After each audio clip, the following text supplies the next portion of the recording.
ఈరోజు మా ప్రియతమ నాయకులు రాహుల్ గాంధీ గారి పుట్టినరోజు సందర్భంగా ఆర్మూర్ పట్టణ శాఖ ఆధ్వర్యంలో ఆర్మూర్ ప్రభుత్వ దవాఖానకు రావడం జరిగింది.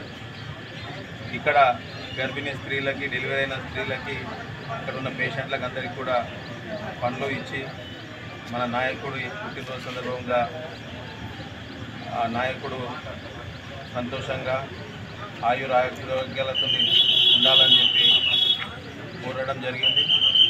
అట్లనే ఇక్కడ నుండి నందిపేటకి వెళ్తున్నాం. అక్కడ బ్లడ్ డొనేషన్ క్యాంప్ కూడా ఈరోజు పెట్టడం జరిగింది. తప్పకుండా రానున్న రోజుల్లో రాహుల్ గాంధీ గారు ఈ దేశానికి ప్రధానమంత్రి అయి మా అందరి ఆయుష్ స్ఫూర్తిగా కోరుకుంటూ మరొకసారి ఆర్మూరు నియోజకవర్గం కాంగ్రెస్ పార్టీ తరఫున రాహుల్ గాంధీ గారికి పుట్టినరోజు శుభాకాంక్షలు. జై కాంగ్రెస్.